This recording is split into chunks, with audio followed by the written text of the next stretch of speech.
Hello friends, welcome to Learn United. Learn United channel में आप सभी का स्वागत है। Daily GK and current affair के 8 और 9 जनवरी 2022 के मोस्ट इंपॉर्टेंट क्वेश्चंस को लेकर हम आप सभी के सामने हाजिर हैं। चलिए फटाफट वीडियो को स्टार्ट करते हैं। लेते हैं आज का पहला question. The first question is very very important question आज का। Integrated approach in S&T for sustainable future को किस विशेष दिन की थीम घोषित किया गया है?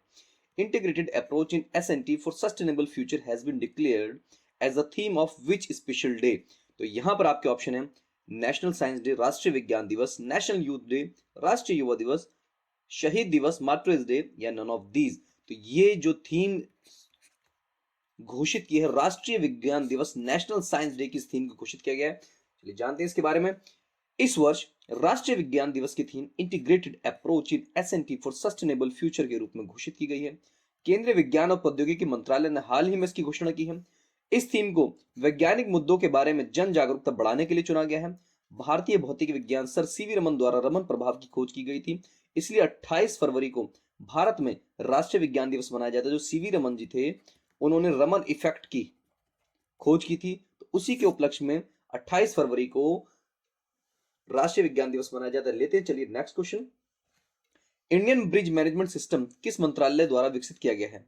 Indian bridge management system has been developed by which ministry? तो यहां पर आपके ऑप्शन है परिवहन मंत्रालय, सांख्यिकी और कार्यक्रम कार्यान्वयन मंत्रालय, ग्रामीण विकास मंत्रालय, फिर इनमें से कोई नहीं।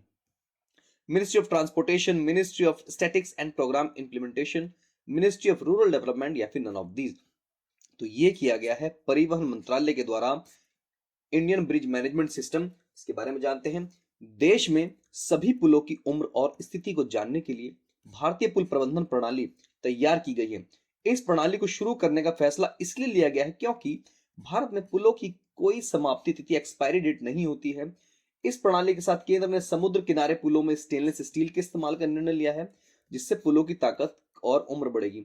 अब ये क्या करेगा इंडियन ब्रिज मैनेजमेंट सिस्टम? ये हर पुल की एक्सपायरी डेट को फिक्स करेगा और उस पुल को कैसे और बेटर बनाया जा सकता है, उसकी लाइफ को कैसे इंप्रूव किया जा सकता है, इसके लिए ये काम करेगा। चलिए लेते हैं नेक्स्ट क्वेश्चन। इंपॉर्टेंट क्वेश्चन है ये भी आज का। किस भारतीय कंपनी की सहायक कंपनी ने ट्रिंकोमाली तेल टैंक फार्म को संयुक्त रूप से विकसित करने के लिए समझौते पर हस्ताक्षर किए हैं? Which Indian company subsidiary has signed agreement to jointly develop Trincomalee oil tank farm? तो यहां पर आपके ऑप्शन है Bharat Petroleum, Indian Oil, Reliance Industries या फिर नन ऑफ दीज। तो यहां पर ये किया है Indian oil, Bharat Petroleum, Indian oil ने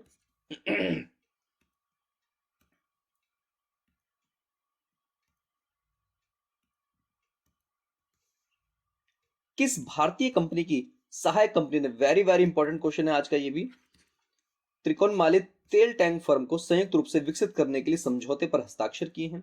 विच Indian company subsidiary has signed agreement to jointly develop Trincomalee oil tank firm?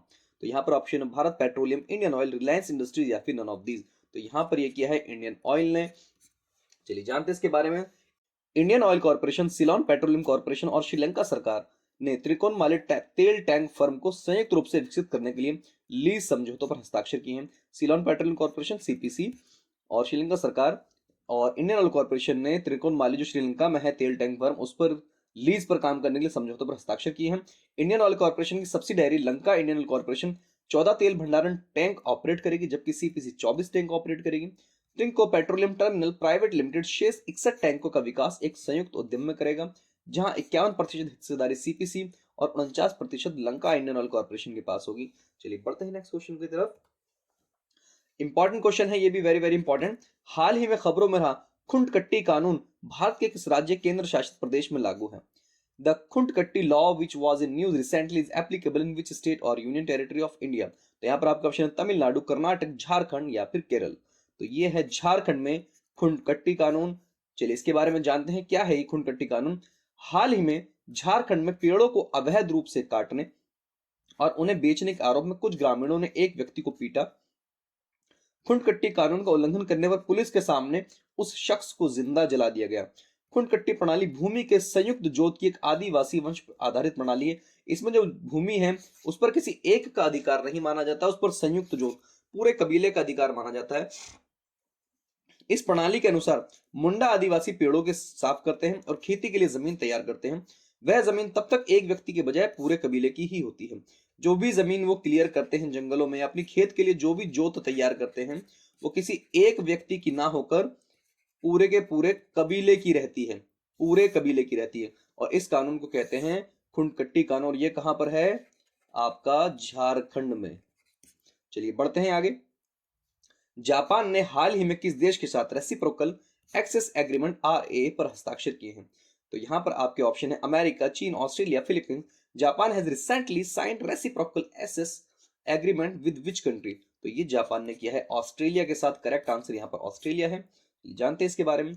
Japan ने हाल ही में सुरक्षित और स्थिर हिंद प्रशांत क्षेत्र सुनिश्चित करने के लिए ऑस्ट्रेलिया के साथ एक ऐतिहासिक रक्षा समझौते पर हस्ताक्षर किए हैं। क्षेत्र में चीन के सैन्य और आर्थिक प्रभाव के विस्तार के बीच इस समझौते पर हस्ताक्षर किए गए हैं। पारस्परिक पहुंच समझौता जापान का ऐसा दूसरा समझौता है। जापान का एकमात्र अन्य सैन्य समझौता अमेरिका के साथ है। जापान का अब तक किसके साथ है? सिर्फ और सिर्फ सैन्य समझौता अमेरिका के साथ है, और अब जापान का ऑस्ट्रेलिया के साथ भी है। चलिए बढ़ते हैं आगे। इंपॉर्टेंट क्वेश्चन है एग्जाम के लिहाज से। लासोंग उत्सव कहां मनाया जाता है? Where is Losong festival celebrated? तो यहां पर आपका ऑप्शन नागालैंड, अरुणाचल प्रदेश, मेघालय या फिर सिक्किम। तो यहां पर करेक्ट आंसर है आपका सिक्किम में लासोंग फेस्टिवल मनाया जाता है। तिब्बती लूनर कैलेंडर के अनुसार साल के 10वें महीने के 18वें दिन लासोंग उत्सव मनाया जाता है। यह उत्सव मुख्य रूप से 4 दिनों तक जारी रहता है। यह ऐसा समय है जब किसान अपनी फसलों की कटाई का जश्न मनाते हैं। और ये कहां सेलिब्रेट किया जाता है? अभी इंडिया के अंदर, सिक्किम के अंदर। चलिए बढ़ते हैं आगे। इंपॉर्टेंट क्वेश्चन है ये भी। लीजेंड लीग क्रिकेट ने किस महिला क्रिकेटर को अपना ब्रांड एम्बेसडर बनाया? ब्रांड एम्बेसडर बनाया हो या फिर राजदूत बनाया हो? Which female cricketer has been appointed by legend league cricket as its brand ambassador? तो यहां पर आपके ऑप्शन है मिथाली राज, झूलन गोस्वामी, हरमनप्रीत कौर या neither of the none of these, इनमें से कोई नहीं। तो यहां पर करेक्ट आंसर है झूलन गोस्वामी, जिनको बनाया गया है। यह है झूलन गोस्वामी, भारत की क्रिकेटर हैं ये। लीजेंड्स लीग क्रिकेटर एलएलसी ने झूलन गोस्वामी को एलएलसी की महिला आधिकारिकता पहल को बढ़ावा देने और क्रिकेट में महिलाओं की भागीदारी बढ़ाने के लिए अपनी ऑल वुमेन मैच आधिकारिक टीम में एक राजदूत के रूप में नियुक्त किया है। चलिए लेते हैं नेक्स्ट क्वेश्चन। इंपॉर्टेंट क्वेश्चन है ये भी। प्रवासी भारतीय दिवस कब मनाया जाता है? व्हेन इज प्रवासी भारतीय दिवस सेलिब्रेटेड? तो ये 9 जनवरी को सेलिब्रेट किया जाता है। और क्यों सेलिब्रेट किया जाता है ये भी जानना बहुत जरूरी है। प्रवासी भारतीय दिवस भारत सरकार द्वारा प्रतिवर्ष 9 जनवरी को मनाया जाता है। और ये क्यों मनाया जाता है? इस दिवस के द्वारा भारत के विकास में विदेशों में रहने वाले भारतीय समुदायों के लोगों के योगदान के प्रति सम्मान व्यक्त किया जाता है। इस दिवस के द्वारा विदेशों में रहने वाले भारतीयों को उनकी जड़ों से जोड़ने का प्रयास किया जाता है। और इंपॉर्टेंट यह है कि इसको क्यों मनाया जाता है, कब से शुरुआत हुई? इसी दिन महात्मा गांधी दक्षिण अफ्रीका से स्वदेश वापस आए थे। इस दिवस को मनाने की शुरुआत सन 2003 से हुई थी। पहला प्रवासी दिवस कब मना था? सन 2003 में मनाया गया था। प्रवासी भारतीय दिवस मनाने की संकल्पना स्वर्गीय लक्ष्मीमल सिंघवी जी के द्वारा की गई थी। पहला प्रवासी भारतीय दिवस 8 और 9 जनवरी 2003 को नई दिल्ली में आयोजित किया गया था। कहां आयोजित किया गया था? नई दिल्ली में किया गया था। और किसके द्वारा इसकी सबसे पहले लाया गया था? इसको मनाने की संकल्पना किसके द्वारा ली गई थी? तो स्वर्गीय लक्ष्मीमल सिंघवी जी के द्वारा ली गई थी। और पहला कब मना था? 2003 में मना था। चलिए बढ़ते हैं आगे। हाल ही में विश्व ब्रेल दिवस कब मनाया गया था? When has World Braille Day been celebrated recently? तो आपके ऑप्शन है 4 जनवरी, 5 जनवरी, 6 जनवरी या फिर 7 जनवरी। तो यहाँ पर करेक्ट आंसर है 4 जनवरी को विश्व ब्रेल दिवस मनाया गया था। तो हर साल 4 जनवरी को पूरी दुनिया में विश्व ब्रेल दिवस के रूप में मनाया जाता है। आपको बता दें कि लुई ब्रेल ने मात्र 15 साल की उम्र में ही ब्रेल लिपि की खोज की थी। और उनके सम्मान में 2019 में संयुक्त राष्ट्र महासभा ने के द्वारा विश्व ब्रेल दिवस अनुमोदित किया गया था। और विश्व ब्रेल दिवस पहली बार 4 जनवरी 2019 को बनाया गया था। पहला ब्रेल दिवस 4 जनवरी 2019 को बनाया गया था। चलिए बढ़ते हैं आगे। इंपॉर्टेंट क्वेश्चन है ये भी। हाल ही में 3 ट्रिलियन तक पहुंचने वाली पहली अमेरिकी कंपनी कौन बन गई है? Recently who has become the first American company to reach 3 trillion? और अमेरिका की अब पहली कंपनी है जो 3 ट्रिलियन बनी है, तो यह है आपकी एप्पल मोबाइल कंपनी जो है, एप्पल इलेक्ट्रॉनिक्स, जिसको मोबाइल एप्पल और मैकबुक जो वगैरह बनाती है। अमेरिका की दिग्गज टेक कंपनी एप्पल का मार्केट कैप $3 अरब के पार पहुंच गया है। कोरोना काल में एप्पल के शेयरों में जोरदार उछाल आया था और मालूम हो कि यह मुकाम हासिल करने वाली एप्पल दुनिया की पहली कंपनी है और अमेरिकी कंपनी है एप्पल। चलिए बढ़ते हैं आगे।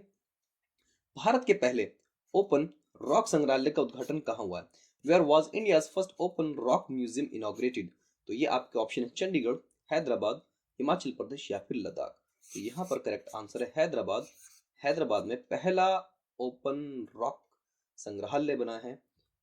केंद्रीय मंत्री जितेंद्र सिंह ने 6 जनवरी 2022 को हैदराबाद में भारत के अपने पहले ओपन रॉक संग्रहालय का उद्घाटन किया। इस मौके पर उन्होंने ट्वीट किया कि जनता को समर्पित यह रॉक संग्रहालय भारत के प्राचीन इतिहास और विरासत में गहराई की एक कहानी कहता है।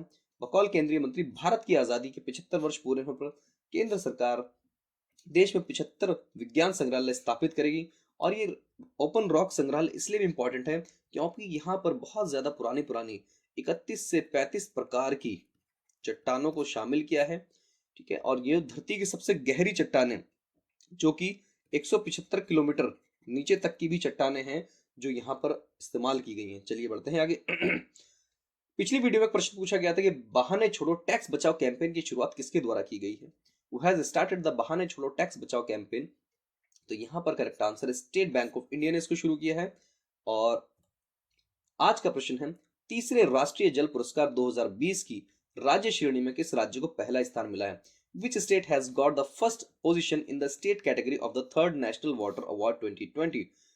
तो वीडियो अगर आपको अच्छी लगी हो तो प्लीज वीडियो को ज्यादा से ज्यादा लाइक कीजिए, ज्यादा से ज्यादा शेयर कीजिए, और अगर अभी तक भी हमारे चैनल को सब्सक्राइब नहीं किया है तो चैनल को सब्सक्राइब कीजिए। Thank you so much guys for watching.